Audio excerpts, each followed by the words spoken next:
Well, why don't we start with a brief introduction? Do you want to introduce who you are and what you do? Hello, everybody. My name is Dr. Jacob Vogel. I'm the director of the Trojan Marching Band, the Spirit of Troy, here at the University of Southern California. This is now my second year in this particular position, but I was the associate director starting back in 2016. I'd been a teaching assistant, assistant director, assistant arranger, really starting in 2009.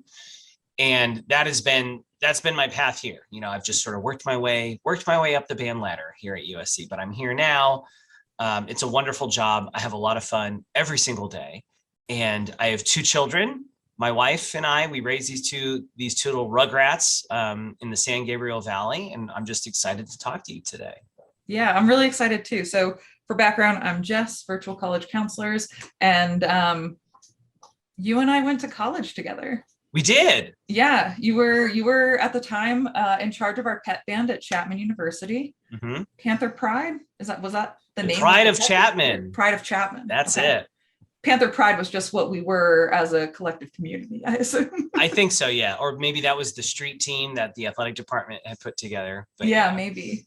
But not so much a huge change, still in the realm of music and at a school in Southern California, but a pretty significant change from pep band to marching band, I would say.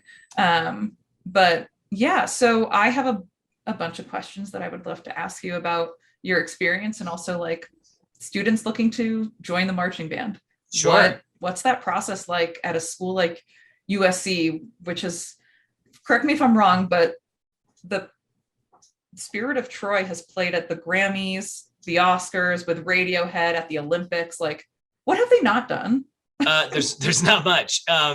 As a matter of fact, we were called this last Tuesday. I was in Oklahoma because I have 6 of my students touring this summer with DCI. Oh, cool. And there was a show where all 6 of them were going to be in one place at one time. So I was able to go see them all perform. But while I was there, I got a phone call to do a TV shoot over this past weekend. I can't tell you what it was, so you'll see it eventually. But yeah, we do a lot. It's very busy. And what's unique, maybe it's not unique to our band, but what's exciting about our band is we don't audition. There's no audition to get into the marching band here. The one exception, I guess there's 1.5 exceptions. The drumline auditions, but it's purely logistical. There's only so many drums, right? I can find another flute, I can find another trumpet, but there's only, I've only got so many drums that I can physically have people play. So the drumline auditions, just to make sure that that's working. And our flags do an audition every week. And so to determine who's performing in the pregame show, there's 20 spots in pregame. A lot of times we might have 30 to 40 members in our silk section. So those folks will audition those 20 spots every week. But beyond that, if you have the time, the willingness, the energy, the excitement to show up to rehearsals and really participate in this group, then the door is open. Any person can step up and come here. The real challenge we face now is just students getting into school, right? They've got to be a student here at USC in order to open that door to participation. So that's really the tougher part. So advising our students on the kind of classes to take, keeping up their grades, that's all really primary to then the music piece for the marching band. So when students are joining the marching band, are there certain times a day that they should be aware of that need to be kind of free for rehearsal? Does everyone rehearse at the same time, or are there kind of chunks that rehearse at different times? We do. The drummers and silks they'll have an augmented rehearsal on Tuesday evenings during our fall semester, but really our rehearsals are Tuesday, Thursday, Friday afternoons, and those are from 4 to 6, right in the heart of campus. So it's really fun. You figure 5 o'clock, people are ending their days, the employees here. So it's like they're walking to their car, hearing this great marching band music ring through campus, which is really cool. And then Saturday mornings. And so every Saturday we rehearse, whether there's a game or not, home or away, but we rehearse every Saturday morning, sort of that last dress rehearsal before a home game, or to help keep up and move our repertoire forward in the off weekends when we have an away game. Part of the band will be off playing at the away game, and the remaining students will keep pushing forward and learning new music, learning new drill, because we do a new show at every single game.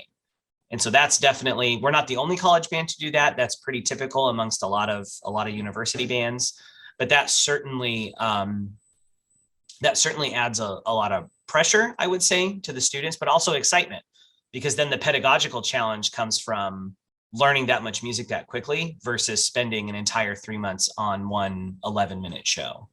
Yeah, no, that makes sense. Do you do all the arrangements? I do the horns. So the winds and brass, I do those arrangements.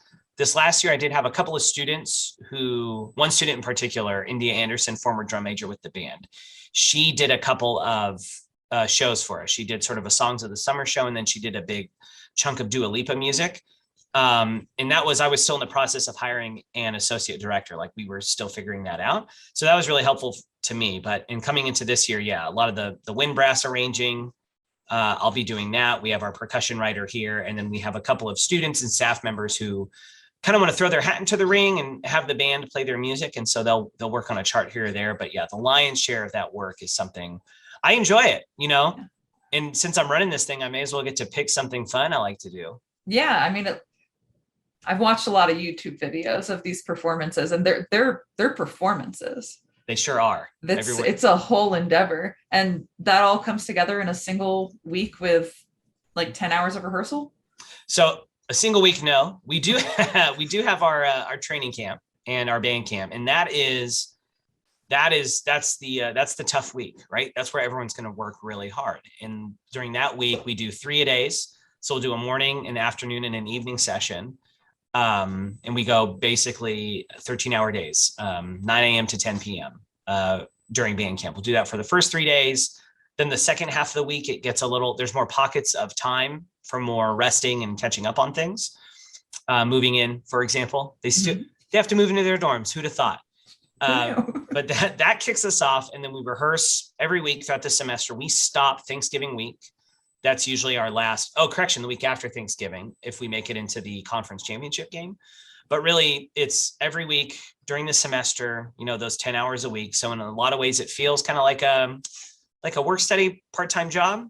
It can, in terms of scheduling, but it's really fulfilling and it's really exciting. And it gives you a perspective into the college experience that you're probably not getting just going to and from class. Absolutely. So the camp that happens, I assume that's before school starts, like you mentioned move in. So I imagine it's the week before or something. Yeah, it's a 10-day camp we run. The 10 days before school, the leaders do the first 3 days, and then the rest of the band does the second 7.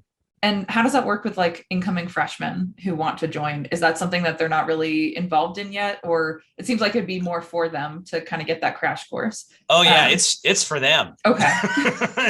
it's for everybody. Really, just to kind of remind everyone how things operate and what it is that we do. But it really is designed for your first and second year members, right? Okay. Your incoming freshmen, they've got the biggest learning curve. The second year members, a lot of times their first year is such a blur because it's like trying to grab a moving train, right. and they're staying on it. But really it's that once they get through that second year, those third and fourth year members really help carry and steer the band forward. And so the camp really is designed for those third and fourth year members to really help and educate side by side with the staff, the first and second year members, and really push them along. Yeah. But it starts with the recruitment. And so we primarily recruit from our admitted and committed students. And so like any university, USC admits as many students as they're going to admit. And then we will then start reaching out to those admitted students like, hey, as you're making your decisions, remember, we've got this really cool marching band. And then once the students commit, say, okay, great, you're here, you've committed. Now that we know you're coming to USC, why don't you also join the band? And that's where we really focus a lot of our efforts because we know they're in and they're going to be here, which speaks to the challenge I spoke to before. Absolutely. Speak and spoke in the same sentence. That's bad writing. Hopefully I'm not bad writing. Graded. Perfectly fine sentence said out loud. Yeah. Hopefully I'm not getting graded on this essay. But no, ultimately we recruit them, and part of the recruitment process is like, okay, you're interested in joining. Here's all that it entails, right? You're going to be here on these days. You're going to be here at these times. And it's really getting out ahead of that as much as we can so that the students can schedule their classes around it or make any accommodations like anything else. It's a big activity. It's a big decision. But what we're seeing now is we're seeing a lot of students come to USC, not do the band for a year, let's say, see it and go, oh my gosh, I need to do this. And they'll come and join us in the following spring. And then USC has this great spring admit program where students are admitted into that spring semester. So then they come in. My wife was somebody who was a spring admit here at USC, and she started in the spring. And so we're really working on ways to, grow and make that spring band involvement kind of not quite, it can't be the same as the fall. There's not football, the scheduling's different, but to try and bring some of those elements in so that when students join us in the spring, they're kind of getting that same or similar experience. And we're really kicking them into overdrive and welcoming them with open arms to what it is that we do. So there's not really a cap to how many students can join the marching band, since it's really, if you want to and can commit to the schedule, you can make it happen. Absolutely. Do students need to be able to sight read already, or like, are there some like basic foundational things? Like when I joined pep band, per your request, I had to pick up a trumpet and took a lesson or two from another friend and learned my 5 notes. Yeah. And man, you nailed those 5 notes. Oh yeah. If memory serves. No, we really, what's great about collegiate football, collegiate bands is when you're playing at a football game, a lot of the music we play is tied to the narrative of the game. Mm-hmm. And so we play this on a third down. We did a lot of this, at Chapman, if you recall. It's like, okay, it's a third down, we do this. It's a first down, we do that. And so within the game itself, you have this repetition.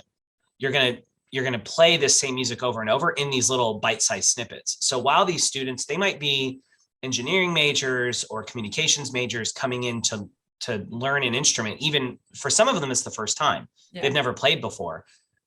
They may not have the experience or the wherewithal to like sit in a practice room and get this work done. However, they'll either lean on their colleagues, the section leaders will help, offer them extra help, the teaching assistants, so on and so forth.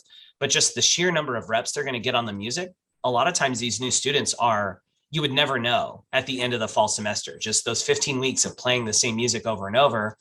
It's, you get your 10,000 hours pretty quick. Yeah, that's so cool. Mm-hmm.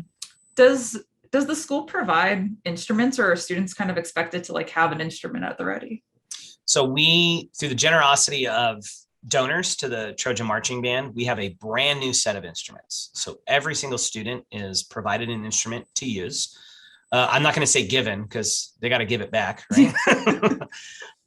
But brand new instruments. These are all Yamaha instruments, so they all look great. They sound great. We were able, because of the level of the donation from this donor. This is the Faust family. Their children were in the band. It's just a wonderful family. But because of that donation, a lot of the students are now playing on better quality instruments than they had in the past.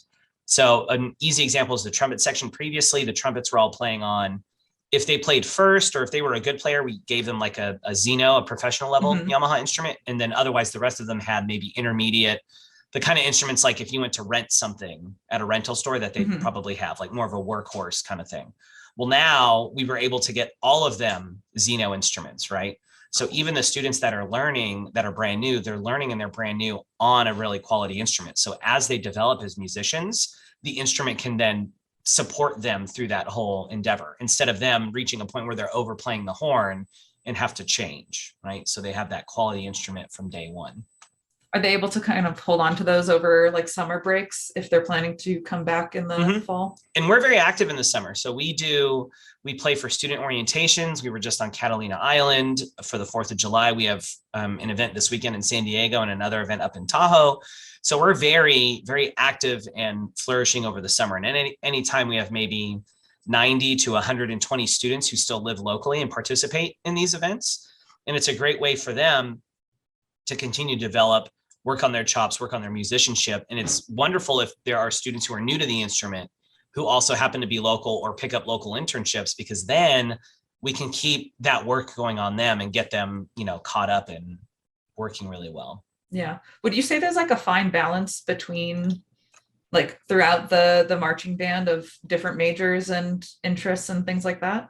We have, it may not have been true last year, but the last few years, we've pretty much had every school here at the university represented in some capacity. There might be a few, graduate only schools as an exception, but even so, the band really is a wide smattering, if you will, of the majors and schools here on campus. What's wonderful is I really look at the band as an extension of their music education, because for a lot of these students, marching band or orchestra was the vehicle to which they learned about music. Yeah. And so for us, or for me, really, as my vision as the director, I'm leaning into that philosophy. And so, yes, it's fun, it's exciting, but I also want them to learn something and take something away from it. Some of it's music based, but sure, anyone who's done marching band in high school or wherever kind of remembers some of the life lessons they learned about managing time, eating a meal quickly, not dilly-dallying when stuff needs to be done. You know, some of those life lessons really come into play. And I think, especially in university, because you have this opportunity to focus on your academics, you really could just lock yourself in a library and really lose out on sort of world experiences that then that ultimately inhibit you once you get into the workplace. And what I think is great about the band here, and it's not just the band, we have tons of groups here on campus that really facilitate this as well. But just the fact that you're in and you're amongst these other students, you're talking to people, cross-disciplinary conversations and friendships that ultimately, you know, will help in the career in the future, or just help you be, you know, a more well-rounded person when you step out. Absolutely. What would you like say to a student who's interested in potentially joining a marching band, whether or not they have experience? Like, does that outreach that you do, does that go directly to every student who's admitted or enrolled, or is it focused on those who like talked about music in one of their essays or activities list or something like that? It's a little bit of both, right? We try to vary the messaging based on who's receiving it, right? So if we have an interest form that's open 24 hours a day, it's just a Google form that lives on our website. People fill it out constantly. You know, we'll get college, high school freshmen or sophomores who will fill it out, like really planning ahead and looking ahead. And people who fill out that form, it's like, okay, you filled out the form. Did you get in USC? You did, great. And that's really kind of a more so like we know you're interested. We know we want to start this relationship. Sign up here. Let's go. Yeah. This is the permanent rubber stamping. Then there are students who we can kind of see, okay, they have friends in the program, or we know that they have a musical background, and we'll send them a different targeted message. And then there's just sort of the general, we don't know you, you don't know us, but we want to be friends. Do you want to join the band? Sign up. So do students get like priority registration or priority like move-in access, since they need to be there early for the kind of orientation? Registration, we do not have priority registration. As you can imagine, at a university like this, everyone is trying to come up with an excuse to register early. I would have loved it in undergrad, that's for sure. But move-in, the university does facilitate early move-in for different groups. And while it's not unique to the band, because of the band's involvement in training camp and university events, the university is great at collaborating with us to help, you know, put these lists together and get people access who need it. Awesome. Are there any instruments that you're always looking for that are just, I remember I had a conversation with one of our friends from Chapman about how she decided to play viola instead of violin, and she chose at a very young age. She said, I think I'll choose viola for scholarship opportunities. But are there any instruments that are kind of lacking that students who are playing those instruments should be more aware of the band? Oh, sure. We always need tuba players. You know, the tuba is the foundation of the band. You know, we sink or swim by the success of the tuba section. And so we're always looking for tuba players. And the physicality of it, you know, I think if you play tuba in high school, you know, maybe the parts aren't as interesting, you know, per se. Maybe there's a lot of whole notes or a lot of, you know, just a lot of generic bass lines, but we really treat the tuba section like we really treat it like another, you know, sort of voice in this 4-part choir. They have a lot of bass lines that are more melodic. We don't water anything down. And so it's much more active, intricate, exciting tuba parts than maybe they're used to. And so it's kind of bridging that gap and convincing them, yes, you will have fun. This is different music. But then the instruments are heavy, you know, and there's students who go through high school and they're like, ugh, I've been carrying 40 pounds of brass on my shoulder. I'm done, you know, continuing to do that. And I would say that for us, that part's easier, but that part is definitely harder. It's certainly longer days, a lot more time carrying the instrument. But but ultimately that's something we're always looking for. Trumpet players, it's always, not that it's difficult to find them, but just, again, it kind of comes down to, do they want to go through that grind again? Is it going to be like, what band was like in high school? And it's not, it's very different.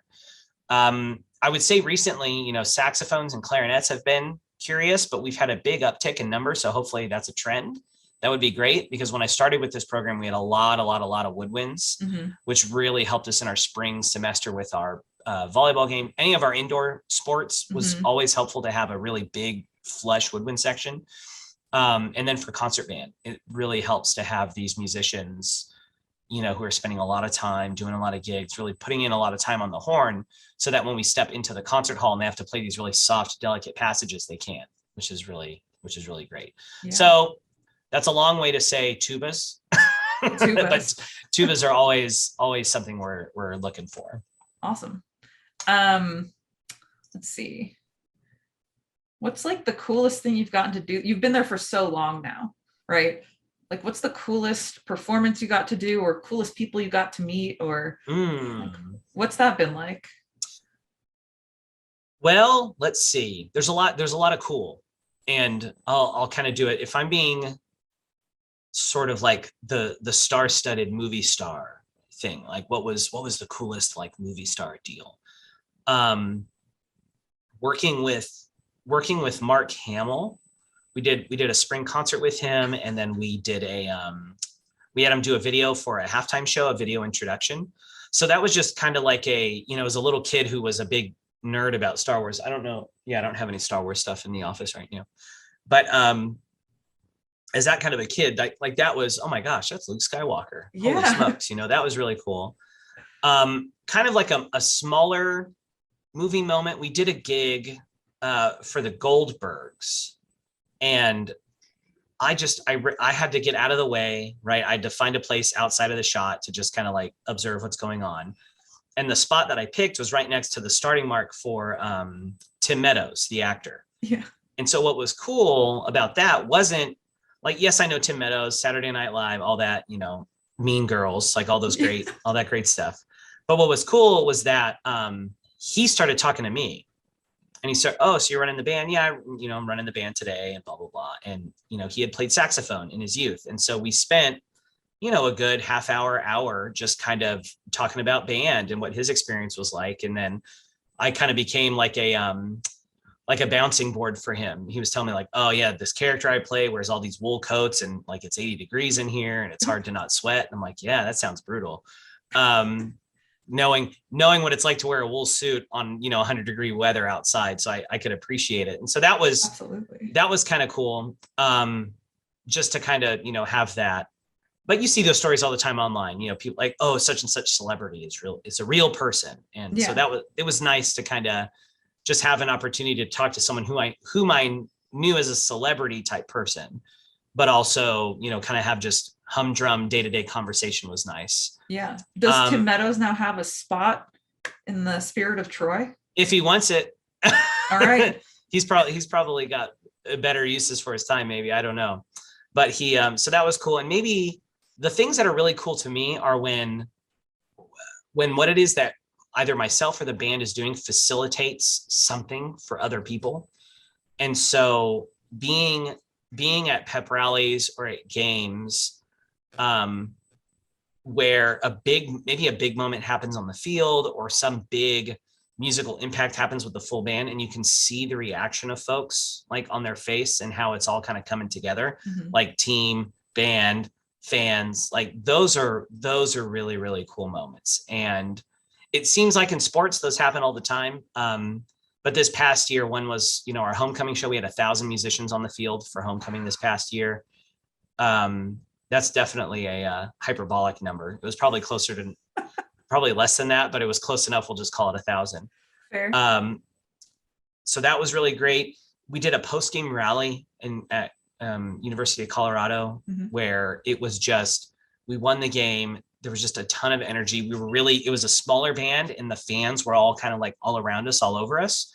So that was just like a nice example of like a smaller, more intimate like kind of celebration. Yeah. And then we did this huge pep rally on Navy Pier in Chicago for the Notre Dame game. And that was probably the most responsive, loud crowd audience we've had to work with in a while. So yeah, it was a lot of fun. So I think those moments where you see the change in somebody and you can definitely see that you've had impact on their day in a positive way.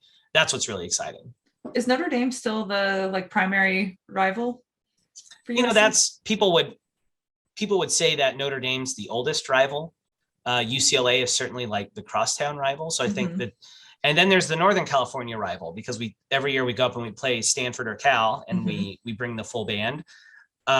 So yeah, I would say those are all different rivalries. The one across town has got a bit more steam on it. Grit. Yeah, maybe grit. Grit's a great word. That's a fun rivalry. And then yeah, the Notre Dame one is fun. And the Notre Dame rivalry is great just because it's it really allows us to provide a great opportunity for our students, because we can then take them, we take the whole band. We're taking these students on a plane to Chicago. Yeah. And a lot of them have never, number one, a lot of our students have never been on a plane before. Number two, a lot of them had never been to Chicago, one of the other great cities, in the United States. So it really is cool to be able to offer that experience to them as being a part of the program. Yeah. Does the school help fund all of that? We do. They may have to pick up a meal here or there, maybe a bagel before a flight or something like that. But otherwise, yeah. And it's fundraising efforts with the band. If you've ever seen the band performing at weddings or birthday parties, those are donations made to the program that go into our travel fund. And so those smaller band performances are really how we fundraise and support our travel endeavors, as well as annual giving through the USC Associates Office, through just people donating to the Notre Dame Trip Fund, to support from the athletic department. It's just, it kind of comes from all over, and we make it happen. Awesome. What a cool experience for students. Mm-hmm. Historically, the band has traveled internationally, right? We have, yes. Obviously, pandemic has, I'm sure, impacted that kind of stuff, but you were there long before the pandemic. What cool international spots have you gotten to go to? So I didn't really do a lot of that. Okay. So the international trips, those were very similar to what you would do, if you were in your high school orchestra or your high school band. It's like, all right, folks, we're going to take a trip out to Rio de Janeiro. It's going to cost such and such dollars. If you want to come, sign up here and start paying the travel company, right? Okay. And that's what these international trips are. Now, what we had done on a lot of those trips is we would perform for World Expos or, ambassador events, consulate events. So we would find ways where we would find groups to help sort of subsidize the cost, right? They'd be like, okay, we'll make a such and such donation, and then we can lower the tour cost to the students. And then some of them are just, this is the tour, this is what it costs. If you want to go, do it. We did this when I was at Chapman in summer of 2006. We did this to Australia. We took the wind ensemble. So I'd done that with the wind ensemble at Chapman. At USC. Typically on those trips, I'd be behind, because I wasn't full-time at USC until 2016. And then even then I was the associate director. So the director would take the group to the country. I think he went on an Ireland trip. Let's see, there was Ireland in that window. Yeah, and then we were supposed to go to Japan, and the Japan trip's the one that got canceled because of the pandemic. But that trip to Ireland, someone had to stay here and run the band while that group was gone. And so that's what I did here. But I did go with the band in 2010 to Shanghai, which was a phenomenal experience. It was the first time I had traveled to a country. It was my first time traveling to a country in Asia, which was really neat. It was my first time traveling to a country where I had zero experience with the language, not a stitch. So there was just nothing, right? If there was figuring that out. So that was exciting. But what was also wild is that before that trip, my brother got married. So I'd missed the first few days of the trip. And so I'd flown out by myself. And so it was a great experience in, managing and navigating through, my flight got delayed. We hit a headwind. So my 4-hour layover in Hong Kong quickly became 15 minutes.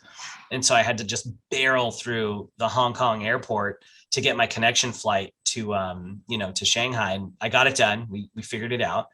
But then getting there, all my travel accommodations were kind of, worn out. I didn't quite know who was going to pick me up. How is that going to work? But luckily the tour company sent somebody, they got me. We got to the hotel. My bag was lost, not lost, just behind me. Sure. And so I'm like, I wore the same clothes for basically 48 hours. Finally, my suitcase came. I just did the band gig. So that was, it makes for great stories and kind of like that perseverance through all of that. But ultimately the folks, all my interactions with the folks in China were really exciting, really cool. Red is a very important color to Asian cultures. And so because our uniforms are primarily, cardinal red, it was like we were the coolest kids in town. I bet. And so with the cardinal and gold, like all these folks, because there were, because it is a World Expo we were playing for, there were people coming from Japan. There were people coming from, South Korea to come to the, because it's close for them, that side of the world. And so we got to meet, we met people from Australia who were just coming. So it was just really, really neat to meet all these people and in a way be the celebrity. And then we got to do a concert with Harry Connick Jr. because we just randomly ran into him and he's like, you want to play? And we're like, sure. And so we just we opened up, we played a few tunes at the front of his concert and then watched his concert from backstage. That's so cool. Just right there. And it was, so that's what's fun about international travel is just, it's more loose. It's not so rigid. You have maybe a few performances scheduled, but otherwise you have these pockets of free time and it gives you sort of the freedom, to take advantage of them and, jump on it and do it. Yeah. That sounds like a blast. It was a blast. Ireland, I did want to go on, but Ireland, I couldn't go. And then Japan, I was really working out. I think I was going to go on that trip and then the bottom dropped out of it, which was a total drag. But we are next summer. It's looking like we're going to go on an international trip. It's looking like Vienna, Salzburg. Nice. The classics. A good time. Yeah. Okay. So my last official question, and I don't think we've touched on it during this recorded conversation. Don't remember. Is there any additional financial support beyond the, assistance with the traveling piece and instruments provided? Is there any additional financial support at USC for students who are playing musical instruments? So we do have, within the band, we have our own scholarship funds that we distribute through stipends, right? A lot of our students are scholarship students here at the university. So they're receiving that aid through USC. And USC, it's big private school. There's a lot of financial aid available to students, through various resources. But the band, we do have our own scholarship funds that we distribute to the students. And it really is service-based. And so it's based on attendance, right?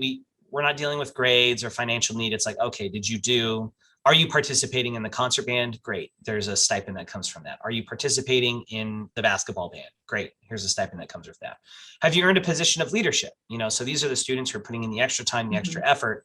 So the section leaders, the fifth year teaching assistants, we compensate them through stipends that way as well. And so there are ways, the more a student gives back to the program, the more ways we try to offer them that financial support, right? Yeah. Is it going to pay for their tuition? No. Is it going to help subsidize the cost of materials and books and food and what have you? Absolutely. Cool. Can graduate students join? Absolutely. Oh yeah, for sure. Grad students are great. Cool. They're more seasoned. They're more experienced. It seems like the antithesis, but a lot of times they have more free time because it's like, you go to class and then you have all of this homework to do and they're not in as many classes physically. And so grad students, that's been a sort of another recent uptick as we've picked up a few graduate students who come and do the band, as a nice release from, an MBA program or a PhD. We have one student who finished his PhD in mathematics recently. Good for them. Yeah. Good. Impressive. It's very impressive. And he's doing the band while he's also TAing for a course, while he's also doing his own coursework. And, I think in my mind, like, yeah, that's really great. It's impressive. I did all the same stuff because that's how that was sort of my path to the band, was through graduate school. But I really think it's a wonderful opportunity for them to come in and do that. Is there anything that you want students to know before they get there or before they think about applying to USC or joining the marching band? Is there anything that you like, words of wisdom or really anything? Words of wisdom. you don't have to know who you are when you're coming to college. You don't have to know your path. You don't have to know any of that, because college is a time of discovery and in sort of figuring it out. And so I think a lot of students tie their identity to their major. Or, I was like this. I came in, and maybe this is why I lean into it. But when I started my undergrad at Chapman, my first year I was really kind of bummed out because I came in as a quote music education major. But in that first year, I wasn't teaching anybody anything, right? It was all theory and history and, English classes and math classes. And I'm like, what, where's the teaching? And it wasn't until I kind of let go of that, like realizing like, no, I got to build up to it. I have to get there, and leaning into the other experiences, starting the pep band, joining the jazz band, seeking other performance opportunities outside of campus, community orchestras, community bands, and discovering that my identity was not tied to teaching music, right? I wasn't a band teacher. I was Jake. Right. And sort of getting myself sort of out of that mindset and just realizing that, yes, my plans changed. When I came in, I thought I was going to be like a high school band director in the town I grew up in, and I'm not doing that, but it's pretty close, but I spend a lot of my time writing music, and that was never on my radar when I was younger. And so just kind of finding those experiences and deciding, as the winds of life change, are you going to lean into it? Or are you going to, lean away from it and just be brave and follow where it's the path where it's taking you, and try not to be so rigid in your expectations. Yeah. We tell students all the time that like, now's the time to take risks. There's not consequences to taking that random class in anthropology because you've never heard of the subject. But I think the same can be said for joining something like the marching band. It sounds like a family, like a pretty big family. Yeah. But also like, we hear a lot from students who go to USC is a pretty big private school. I think it would fall into like the medium-sized category for undergrad, maybe, but it's pretty big. And I think it's easy for students to kind of feel very lonely, even when they're surrounded by many thousands of other students. But yeah, I think finding your people, and sometimes that's joining the band. Sometimes it's playing video games in your dorm in like one of the common spaces. But yeah, I think that's sage advice. Please listen, students. Yeah, please listen. That's really believe us. Yeah, believe it. And that's what it comes down to. These 4 years are unique. No one is ever going to live these types of 4 years again, right? You do them and they come and they go. And so many of my friendships and memories are drawn from those 4 years. But also a lot of the elements that I pull into my, my career decisions come from those 4 years. Or, I find myself saying things to my children that I had learned in those classes. Like, how is this topical? But yeah, I hope that, students out there, as you're applying to schools, that you're looking at it holistically, and that you're really thinking, how am I going to be a better person on the backside of this? Yeah. What a great line to end on, right? Got it. Yeah. I think that's kind of all the questions that I kind of had percolating. This has been fascinating. The marching band at USC has kind of always been this like YouTube sensation in my mind. Yeah, a little bit. It's funny. This question here, I'll talk about it. But how this band is a step up from Chapman's band, the band I started there. And what is it like supporting a sports team? And what's fascinating in sort of the history of all of this is these two things have always been intertwined. They've been tied together because to kind of understand the history of it, the Chapman Pep Band was started it was for a one-off pep rally. It was my second year at Chapman. The alumni coordinator at the time, or the director of alumni relations at Chapman, wanted a band for the homecoming pep rally. And so all we did was I brought a band together, and then they gave us t-shirts that were like Chapman Homecoming 2006, maybe, who knows, 5 or 6. And we played at this pep rally. And after that, sort of then over the course of the next year, it's like, well, what would it take to play at games? So then the next year we played at games where we brought, it was so nerdy. We wore concert pit black and like we sat on the sidelines, we brought out chairs, right? And it was like it was very much like that. And the athletic director, every game we did that, he would move us closer and closer to the 50-yard line when he liked what was going on.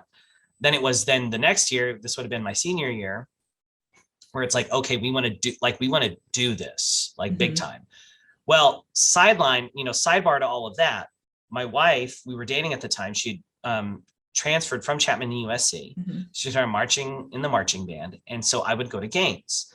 And so I'd be at the game and I'd be like, okay, when this happens in the game, the band does this.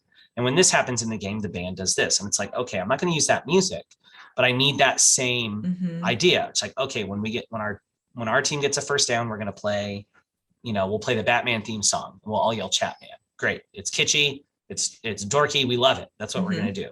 If we have a third down. So I basically would take these ideas of the USC band's sort of unmatched support of the football team. And I tried to bring those concepts and then put them into the Chapman lens and then lean into sort of the Chapman student kind of vibe, I guess it were, right? Because we were coming into it the other way, right? The draw wasn't the football team per se. Right. The draw was the music half. It's like, yeah, this sounds fun, going and playing fun music. Oh, we happen to be playing at a football game. Okay, cool. I guess I'll learn football for some of the students, right?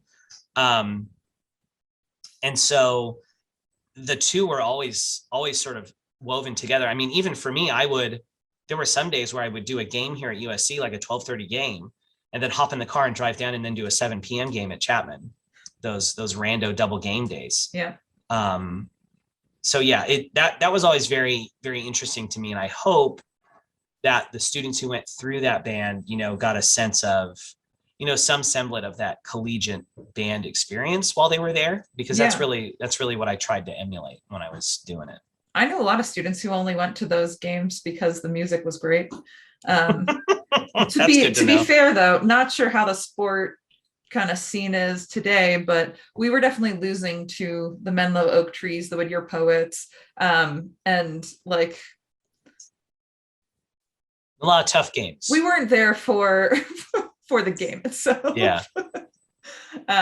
But it was always fun. Everyone always had a good time, no matter if we were winning or losing.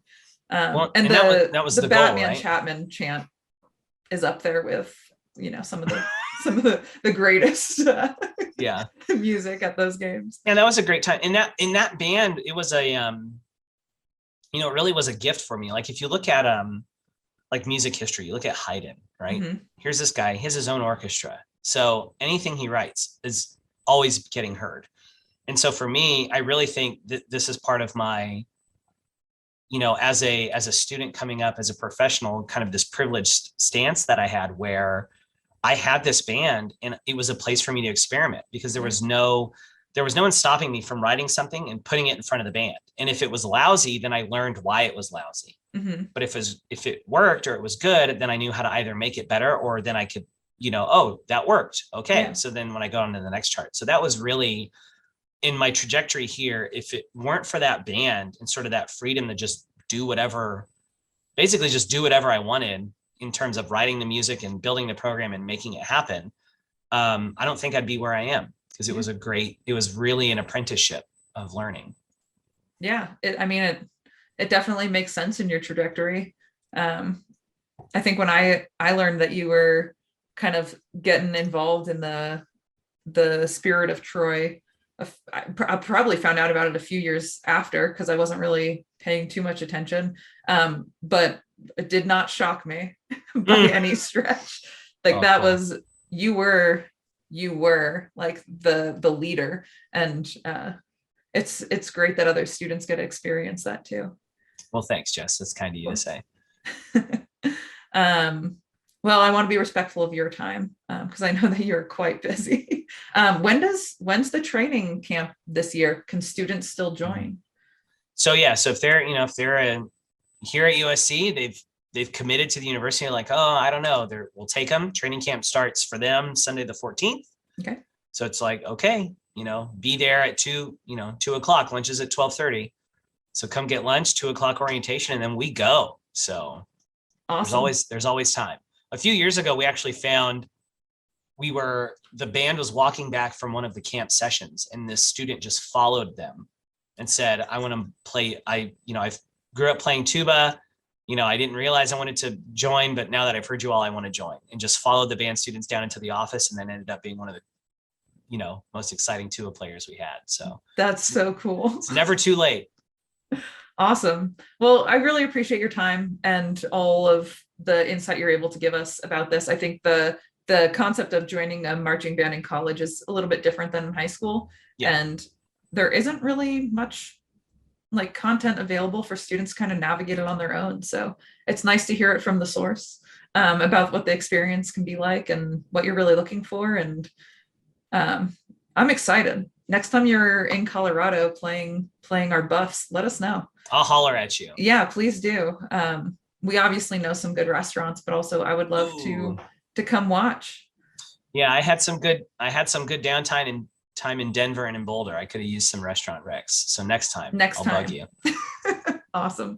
Well, it was great talking to you. And we'll be in touch.